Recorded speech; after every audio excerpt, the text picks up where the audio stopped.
Salam à tous les frères, j'espère que vous allez bien. On se retrouve aujourd'hui pour une toute nouvelle vidéo assez spéciale où on va parler de Monsieur Petkovic. Voilà, dans cette vidéo, on va parler de Petkovic et savoir est-ce qu'il est toujours l'homme de la situation pour le futur. Donc sans plus attendre, passons au sujet.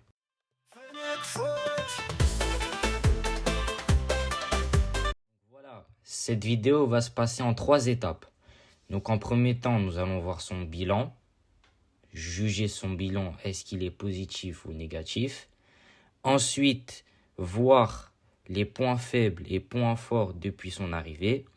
Et à la fin, je donnerai mon avis pour ce coach. Donc pour commencer, depuis l'arrivée de Petkovic, l'Algérie c'est 18 matchs joués, 13 victoires, 3 matchs nuls et 2 défaites contre la Guinée en qualification de Coupe du Monde et en match amical contre la Suède. Donc on a marqué 46 buts et 18 encaissés. Donc voilà, c'est un bilan assez encourageant sur le papier parce que voilà, quand même 13 victoires, certes 2 défaites on ne devait pas perdre, mais bon, ça reste assez encourageant. Donc d'après ce bilan, là maintenant on va passer aux points forts et points faibles.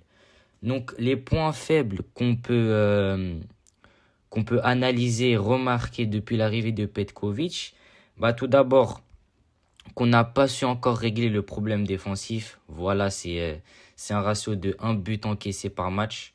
Je trouve c'est assez faible et assez inquiétant au vu des adversaires qu'on a affrontés. Voilà, on sait très bien, on se prend des buts bêtes.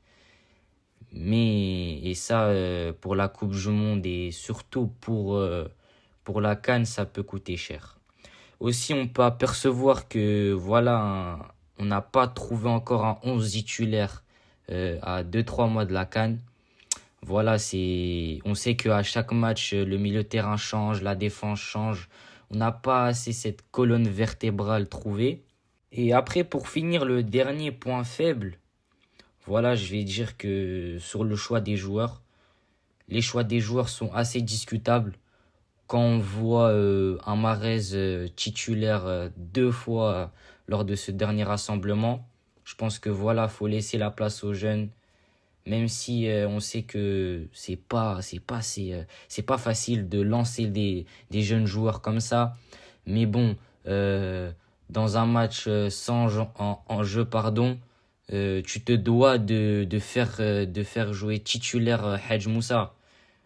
Et ça, il l'a fait à 2 reprises dans le rassemblement de juin où il y avait 2 matchs amicaux où il avait lancé Mahrez 2 fois contre la Suède et le Rwanda. Voilà, on a vu que c'était pas bien. Et voilà, je pense que ces 3 points faibles là, il faut vraiment les régler pour avoir une suite positive. Maintenant, pour ce qui est des points forts depuis l'arrivée de Petkovic, bah, on aperçoit directement que on a une attaque très forte, on marque beaucoup de buts. Voilà, je pense que c'est très bien. On a aussi remarqué qu'on peut inverser les matchs. Voilà, notamment contre le Botswana, on se fait encaisser un but. Voilà, ils arrivent à égaliser et directement on arrive à marquer 2 buts, ce qui est bien. Il y a aussi le dernier match contre l'Ouganda. On se fait punir dès la 10e minute si je me trompe pas. Dès la 10e minute ou sur une erreur technique de Boudaoui. Et directement à la fin du match, on gagne 2-1.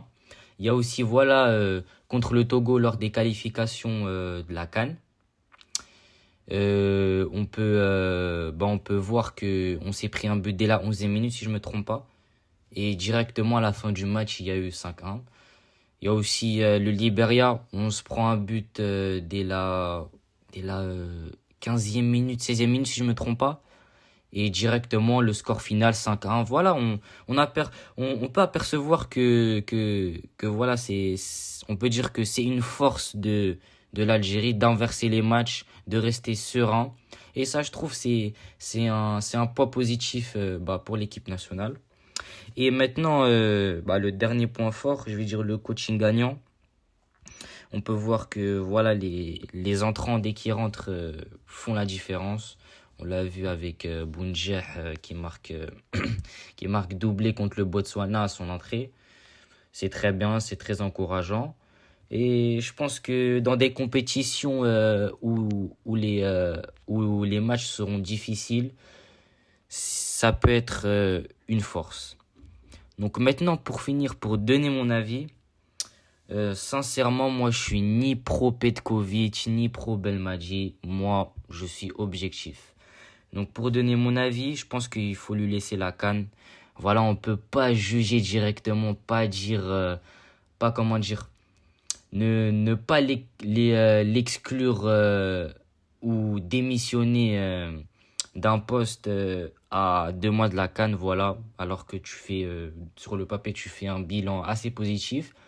Je pense qu'il faut lui laisser la CAN. C'est assez bête de virer le coach à 2-3 mois de la CAN. Voilà, je pense qu'on peut faire beaucoup mieux, voilà, avec les joueurs qu'on a, l'effectif qu'on a. Je pense que c'est pas assez. Voilà, moi, je veux retrouver l'Algérie qui fait peur au continent. On a les joueurs pour. Donc voilà. Et je pense qu'on a les joueurs, comme j'ai dit, on a les joueurs.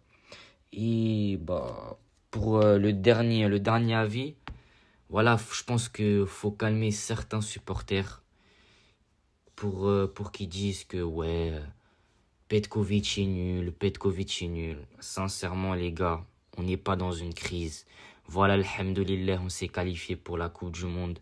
Merci aux 6 points de Belmadi qui a cherché ces 6 points très importants. Et il faut dire, remercier aussi le